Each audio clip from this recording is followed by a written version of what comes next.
Boa noite a todos vocês. É sempre um prazer estar aqui conosco, aqui nessa casa, porque o que nós fazemos em nossas vidas, no mundo encarnado, é poder estar convivendo com pessoas, convivendo com irmãos e irmãs, e deles buscando o que a gente tem que melhorar. Porque os irmãos oferecem a gente o espelho da vida, o espelho para que a gente possa olhar para dentro de nós e perceber quais são os desafios que eu, enquanto espírito encarnado, estou precisando vencer. Porque essa caminhada é sempre evolutiva. Essa caminhada é de evolução. Mas quando fazemos as escolhas, nem sempre a fazemos com a alma. Geralmente a gente faz com o pensamento da matéria, com o pensar da matéria. E aí, ao fazer a escolha com o pensar da matéria, nós desviamos a atenção para aquilo que Jesus pediu para nós. Olha, amai, fazer caridade e fortalecer o seu espírito, para que ele seja a luz do seu caminho. Essa é a dificuldade nossa. E aí eu trouxe nessa reflexão, fazendo o Evangelho de domingo, eu ia fazer uma outra palestra, e no domingo a gente faz o Evangelho no lar, lá em casa, às 8 da noite. E aí a Espanha ganhou da Argentina, aí nós tivemos que, daí eu tive que ir à farmácia e esqueci do Evangelho. Aí quando voltamos, o Dila falou, tem que fazer o Evangelho, vamos pedir perdão pelo atraso, mas tem que fazer o Evangelho. E aí eu abri e saiu o trecho da bem-aventurança, bem-aventurados os aflitos. E o bispo de Angel dizia, naquele trecho do Evangelho, alguns questionamentos de nossa vida. Ele dizia, olha, nós estamos passando por momentos muito conturbados. E essa conturbação, será que tem a ver com o mundo exterior? Ou é eu que não me olhei para dentro daquilo que eu estou fazendo? E aí ele vai discorrendo aquele trecho, e onde ele chega em 2 temas. Ele diz, olha, o desafio da evolução está entre o orgulho e a humildade. E aí tem um filme que está passando, uma animação que está passando no YouTube, e que é uma animação que fala, o título do filme é A Saga Completa de Quiron. E aí você começa a lembrar das falas do Chico, porque Quiron não tem nenhum escrito a respeito dele. Nós fomos pesquisar a vida no mundo espiritual de André Luiz, que são 13 livros, e publicado entre 1944 e 1968, ele não traz, faz alusão ao mundo de exílio, faz alusão ao lugar onde os terráqueos, os habitantes da Terra que não conseguiram enfrentar a evolução da regeneração, da vibração da regeneração, vão ter que passar seus dias de prova e expiação novamente, porque aqui acabou. Aqui a gente tem a certeza que o planeta está passando pelo processo. Só que também não é uma chavinha que vira, hoje nós estamos numa frequência, amanhã na outra. Nós estamos percebendo que nós estamos avançando cada dia mais na exigência do amor, na exigência da caridade, na exigência da vida fraterna. E isso nos angustia, isso nos traz uma série de angústias. E por que eu trouxe essa saga de Quiron para dentro da minha fala? Porque nessa animação eles pegam o André Luiz, que na verdade não é o André Luiz que nós conhecemos dos livros, e o mentor dele, e eles vão fazendo uma conversa o tempo inteiro para explicar, olha, o que vai acontecer com os espíritos que vão desencarnar na Terra e que porventura não conseguiram fazer o avanço espiritual. A primeira coisa é que você sai de uma situação de inteligência ultra desenvolvida, de uma inteligência muito próxima de uma compreensão maior do mundo, mas todo ele material, e você vai ter que reencarnar num corpo primitivo. Então, essa mutação que você tem que fazer para você poder aceitar aquela condição é extremamente dramática, é extremamente trabalhada pelos espíritos.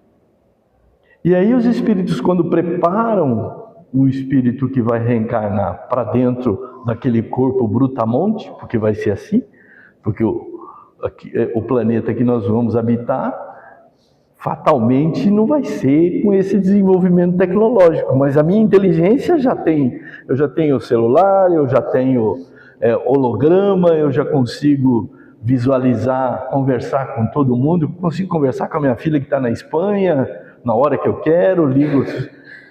E aí, como é que faz isso? Como é que eu vou encolher na minha inteligência, vou registrar tudo isso, e aí vou aplicar isso no mundo primitivo, onde ainda eles moram na caverna. Ainda nós vamos caçar os brutamontes dos dinossauros, brotossauros e assim sucessivamente. Na verdade, é assim que vieram os capelistas, do qual nós fazemos parte. Os capelistas vieram para cá, os exilados de Capela vieram para cá, e aí sim o Chico diz isso muito claramente, e outros também dizem, os espíritos que encarnaram aqui exilados, eles vieram aqui com uma inteligência extremamente desenvolvida, e nos ajudaram a desenvolver esse planeta. Nos ajudaram a criar esse mundo que nós estamos vivendo hoje. Essa é a grande significação que nós temos. Acontece que alguns deles, todos vieram para cá por causa de uma coisa, do orgulho. O orgulho o impedia. O orgulho, a vaidade, a soberba não deixavam que eles avançassem. E é este orgulho que nós temos hoje para vencer, que está afastando muitos irmãos nossos da realidade. Por exemplo,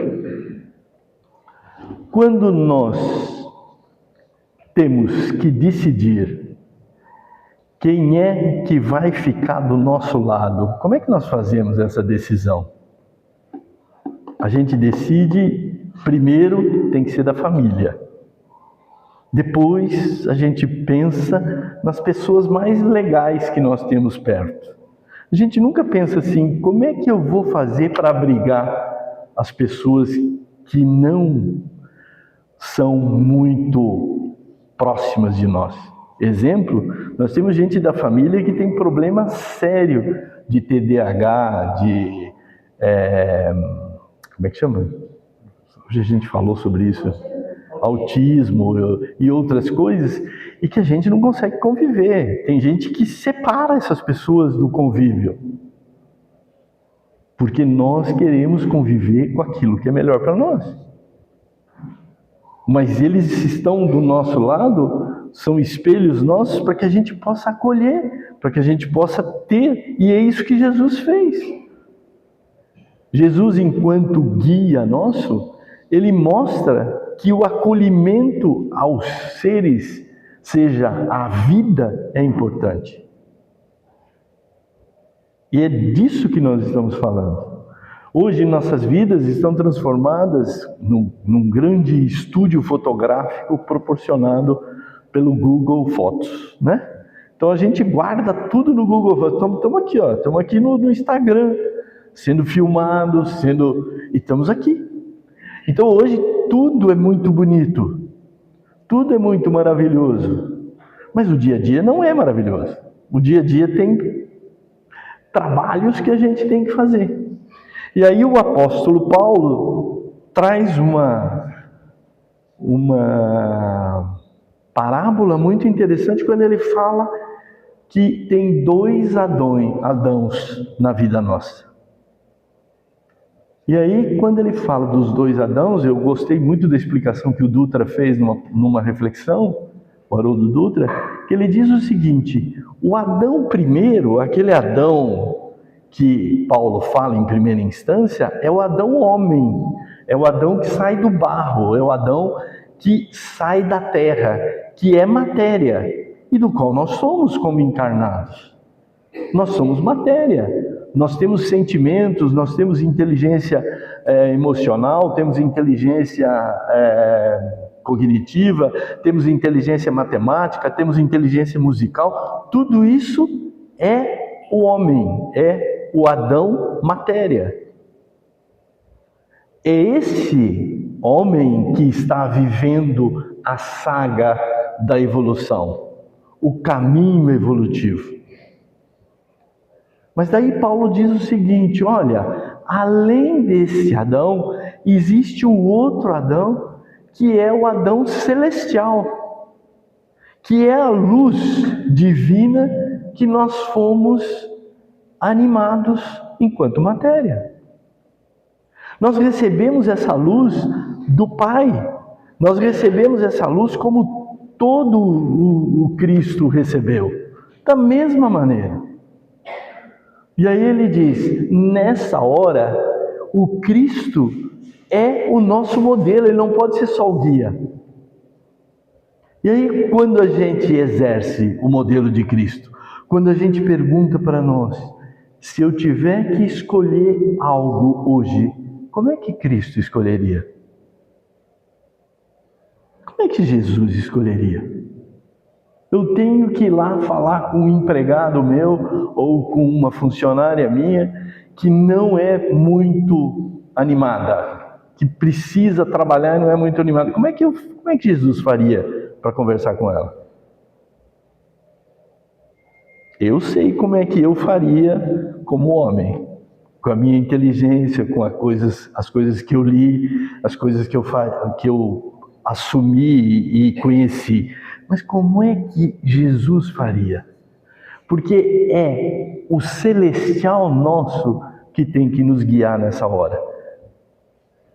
E eu falo isso porque na entrada hoje, ao me cumprimentarem e desejarem uma boa palestra, todo mundo diz assim, que seus mentores estejam com você durante a fala. Como é que eu deixo meus mentores poder atuar na minha fala sem que eu perca o meu arbítrio?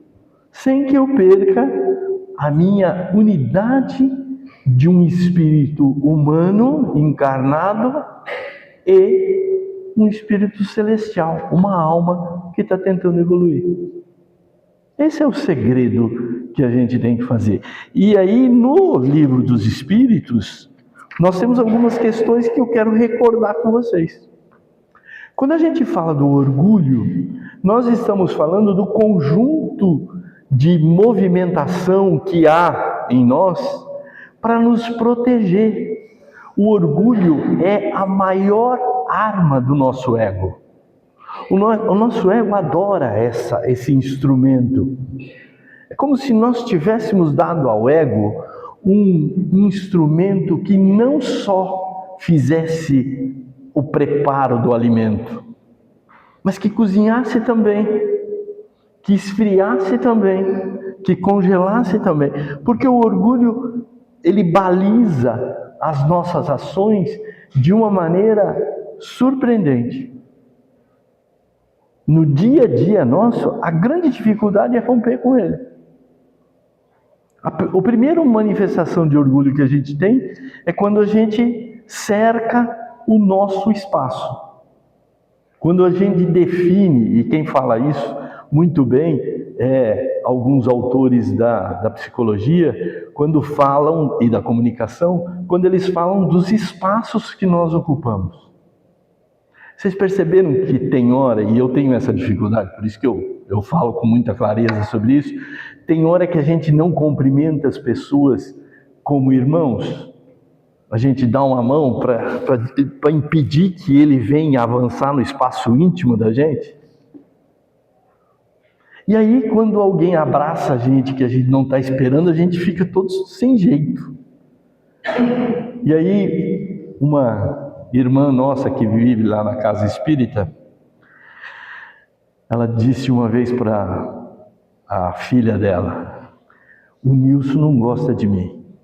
O Nilson não cumprimenta como ele cumprimenta as outras pessoas.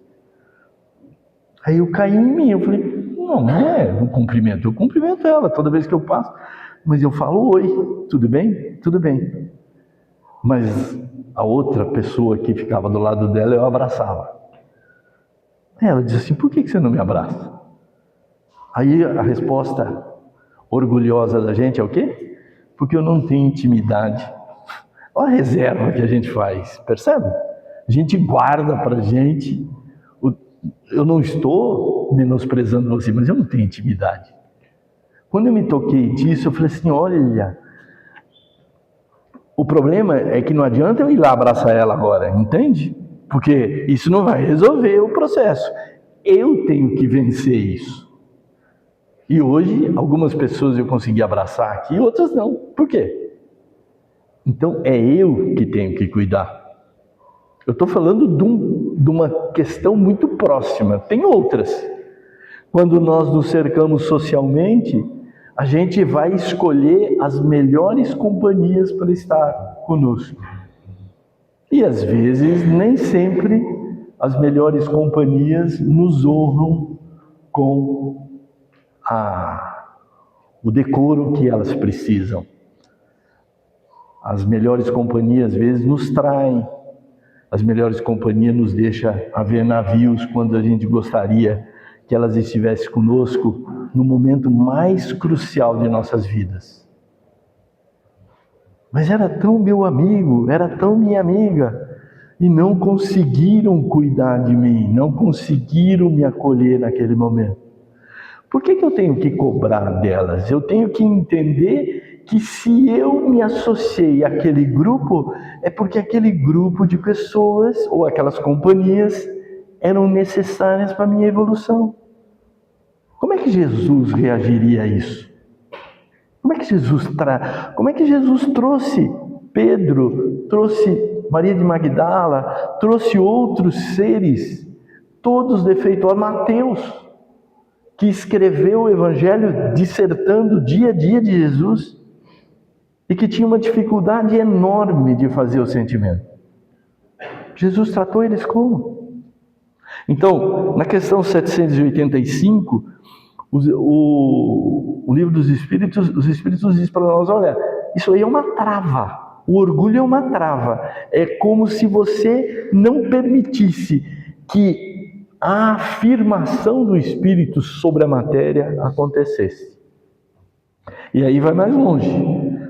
Na questão 913 ele diz que é a chaga da sociedade. Porque a sociedade inteira, quando orgulhosa, vira egoísta. E eu acabei de falar. A Espanha ganhou a Copa, derrotou a Argentina. Né? Por quê? Porque a gente tem um quê com os argentinos, pelo menos alguns brasileiros, e eu estou dentro deles. Né? Tem um quê. Não gostei muito deles baterem tanto. Eu não gosto muito dessa coisa de você fazer, eu sou o bonzão eu jogo melhor bola que você. O jogo bonito foi aquele jogo de passe, foi aquele jogo suave, aquelas coisas assim. E depois, por que virar as costas para quem ganhou? Aí o Dila fala assim: eu não aguento futebol, porque sempre tem um perdedor. Eu falei: pois é, mas é jogo, né? Vai ter que ter alguém para perder, porque ou empata, né? Aí quando empata, ninguém perde. Mas num campeonato como esse, tem que alguém ganhar. vai no pênalti. Então, o que eu quero dizer, trazer nessa relação, é que a raiz da matéria é um cuidado que nós temos com o nosso ego. E não adianta nós dizermos que nós não precisamos do ego. Nós precisamos do ego. Tanto é que cada reencarnação nossa, nós viremos de maneira diferente.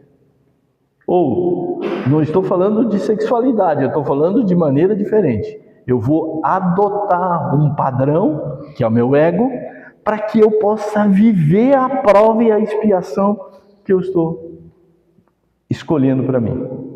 Mas quem escolhe a prova e a expiação não é o ego.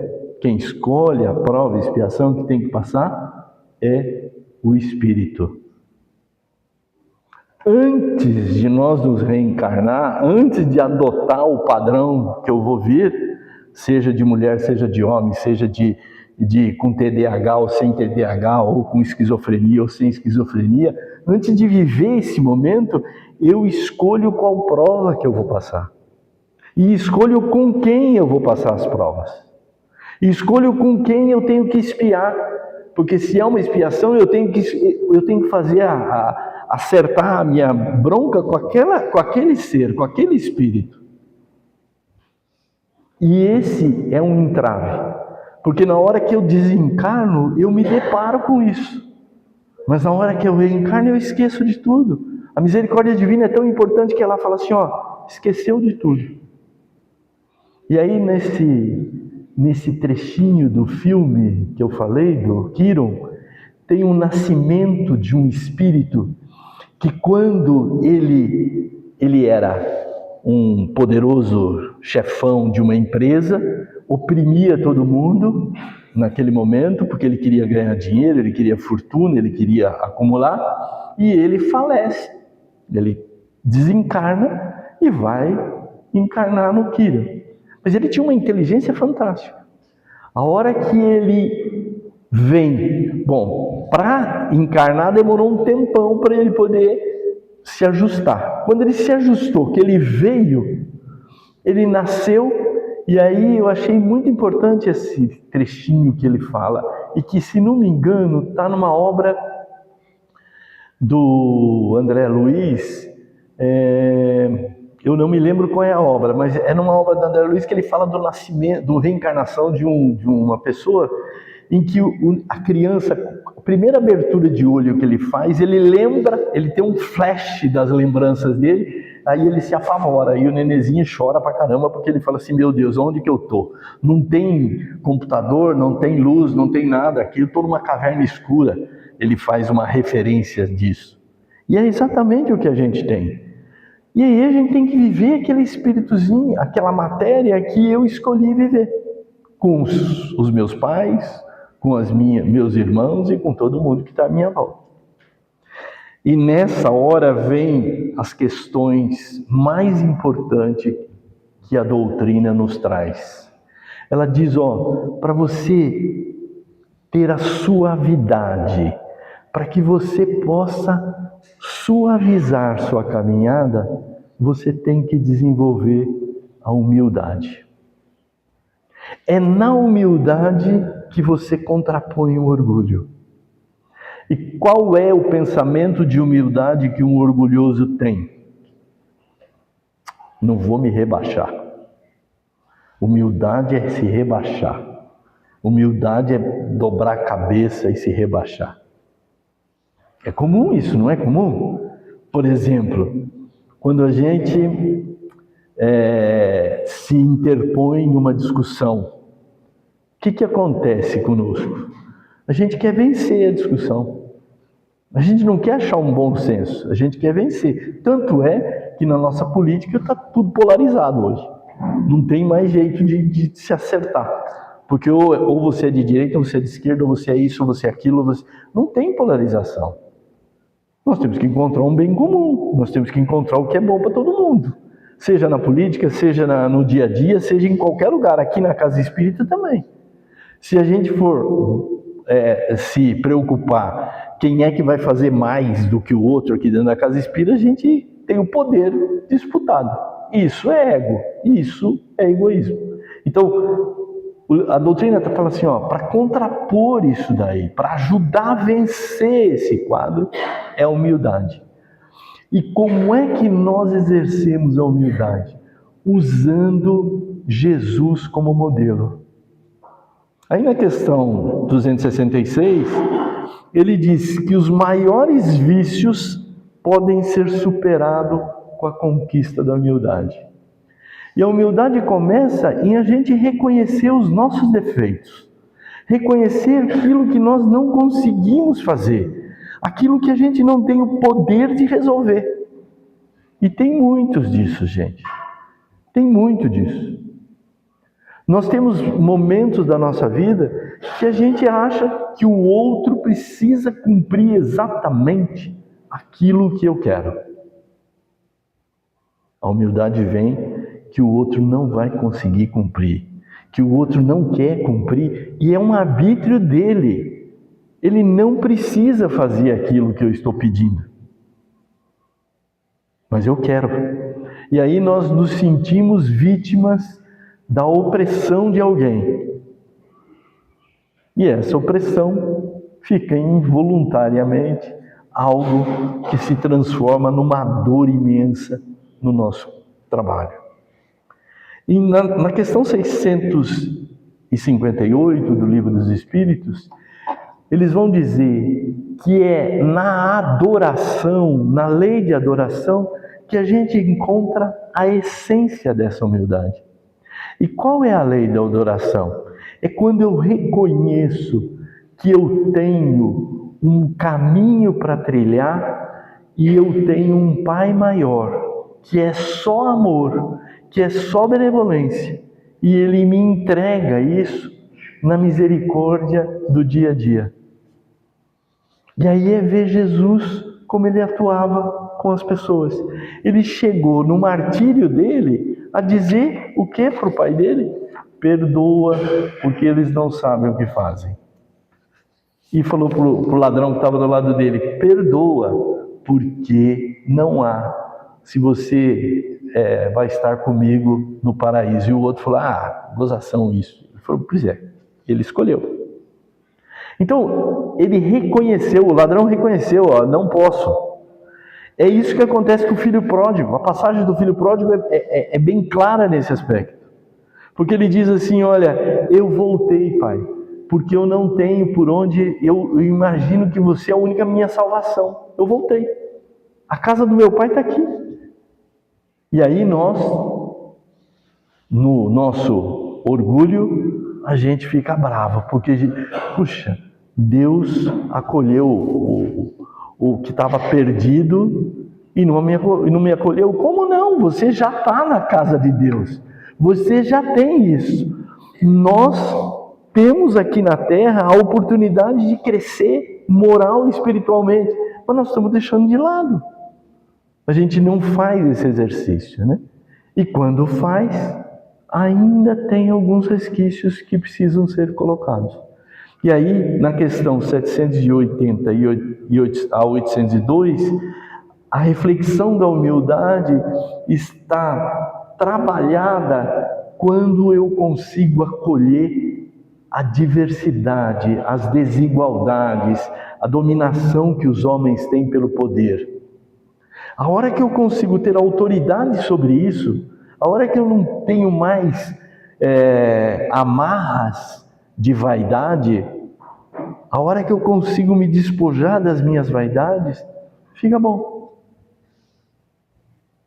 Tem uma passagem que eu tive o ano passado, não, esse ano aqui, que foi uma semana convivendo, uma semana não, uns 10 dias, convivendo com um ser extremamente egocêntrico, extremamente vaidoso, extremamente arrogante. E o duro que eu sou arrogante, então eu preciso entender dessa arrogância. Eu preciso olhar, porque senão ela me toma. E o tempo inteiro que esse indivíduo conviveu comigo, ele não falou comigo. Porque ele me escolheu para dizer que eu era culpado pelo insucesso da continuidade de um projeto dele. Nós estávamos juntos no distrato. Vocês conhecem o mundo de negócio. Chega um momento que você tem que distratar. Não dá mais para continuar junto. Aí fizemos um distrato. O culpado fui eu. Ele precisava eleger um culpado. Me elegeu. Não conversou comigo, criticou, falou mal, provocou, fez um monte de coisa. Eu tinha dia que eu chegava assim, o que eu faço? Porque a gente é assim, humanamente falando, eu tenho sangue na veia, como falava meu pai. Meu pai falava assim, a gente não pode ter sangue de barata. Mas tem hora que você tem que acalmar o teu sangue e colocar o pé no chão e entender que aquele irmão não tem a compreensão da vida do ser celestial que ele é. Não tem. E aí o que eu posso fazer? Ele é só matéria. Então, se eu estou aqui na casa espírita, trabalhando e fazendo uma reflexão com vocês sobre orgulho e humildade, necessariamente a minha caminhada não pode ser recorrente nesse trato. Alguma coisa eu tenho que me melhorar, alguma coisa eu tenho que me modificar. E essa mudança tem que ser interior, tem que ser no espírito, não na matéria. A matéria vai se refletir, o seu corpo vai ficar mais suave, a sua fala vai ficar mais suave. Você agride menos quando fala. Essa é a diferença entre quem tem humildade, quem pratica a humildade no modelo do Cristo. Porque o Cristo nunca precisou usar um tom de voz mais agressivo. Não tem uma passagem do Evangelho, a não ser aquela que ele fala, seus vendilhões do templo, expulsa os vendilhões do templo, mas não tem uma agressão. Ele fala com autoridade isso. Essa autoridade é que nos dá o Espírito, a luz, o reflexo da luz. Então, há um momento em nossas vidas em que nós precisamos entender que a passagem do mundo de regeneração depende da escolha que nós vamos fazer. Qual escolha nós estamos fazendo hoje para nossas vidas? A escolha de que o Adão celestial se sobreponha ao Adão matéria ou ao contrário? Ou deixamos que a matéria se sobreponha ao Espírito? Porque o Espírito é que caminha conosco. É esse o quadro que nós vamos enfrentar quando evoluirmos. Quando a gente vê André Luiz falando com os espíritos e os mentores falando para ele assim, não precisa, não faça isso, vai com calma, porque aqueles irmãos ainda sofrem de uma deficiência. E num trabalho mediúnico que eu presenciei essa semana na Casa Espírita, um espírito que vem sempre no trabalho, que é uma pessoa que sempre dá uma mensagem de paz, de acalento, uma médium recebeu um espírito totalmente diferente, muito de luz pelo que falava o espírito. E quando o espírito foi embora, cumprimentou a gente, deu uma bênção para todo mundo, ele disse, o mentor que fica na casa, que tá sempre no trabalho, ele disse assim, esse daí é muito para mim, está muito acima do meu conhecimento. O que eles trouxeram para vocês está muito acima. E aí o médium que viu dentro da casa o trabalho, falou assim que era uma movimentação da água do mar, assim, cheio de espuma branca e saindo como se fosse um vértice de água. E o manto era o manto de Iemanjá, segundo o relato. Aí a gente fala assim, poxa, mas Iemanjá é da Umbanda. Não sei. A gente precisa entender que é uma entidade, que aquilo é força energética. Como que ela se manifesta, por que se manifesta, por que a gente tem, é coisa nossa, do orgulho nosso, da matéria nossa. O que a gente precisa acreditar é que aquilo é amor, verdadeiramente. Porque o socorro que foi feito naquele foi um socorro enorme de espíritos que se suicidaram e precisavam ser resgatados dentro do Rio Amazonas. Olha onde a gente está trabalhando. Sabe, o grupo está trabalhando. A gente não sabe o que a espiritualidade faz. Por isso, nós temos que estar dispostos, enquanto espíritas que somos, enquanto estudantes da doutrina, a entender que a nossa matéria é para que a gente evolua espiritualmente e moralmente.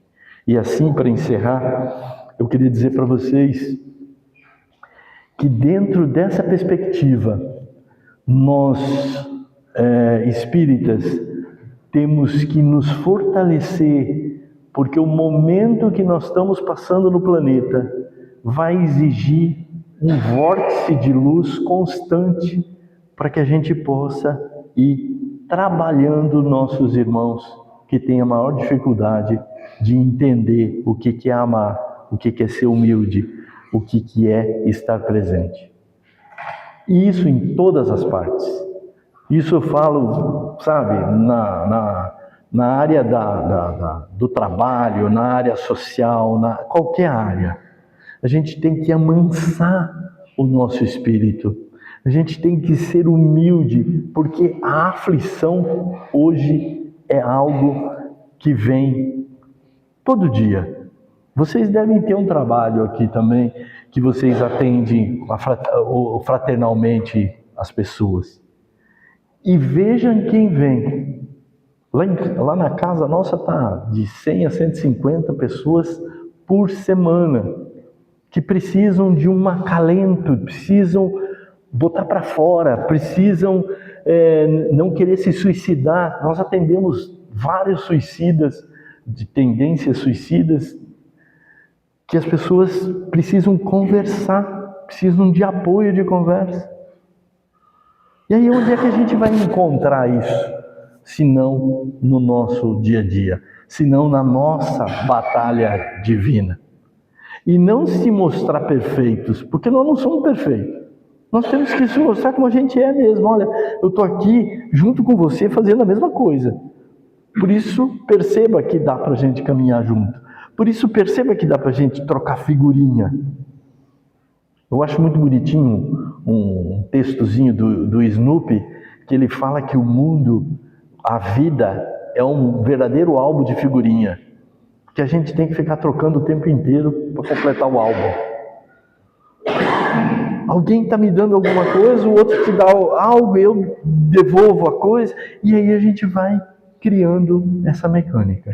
Então eu convido vocês que toda vez que vocês estiverem naquela angústia, naquele momento delicado, naquele momento de muita confusão, não olhem o Adão, homem encarnado. Olhem o Adão celestial que há dentro de vocês. Diga para eles falarem com vocês. Diga para esse Espírito falar com você. E aí você vai entender que você tem um espaço enorme nessa caminhada de vida, e a angústia que hoje te atormenta não te atormentará mais. Mas as tentações continuam, tá? Não pense que passa. Porque quando a gente dorme, às vezes a gente é levado a pensar e a fazer coisas que a gente não deveria fazer. Porque daí nosso espírito, matéria, foi contaminado. E aí a gente tem que voltar atrás. Por isso, vamos nos apegar, vamos conduzir o processo das nossas vidas para a evolução do espírito e da alma nesse desafio do século XXI que se aproxima no nosso regeneração de nosso planeta. Espero que eu tenha contribuído com uma reflexão boa para vocês E muito obrigado pela paciência de me ouvir, de estar atentos, porque isso é gostoso. Muito obrigado. Obrigado.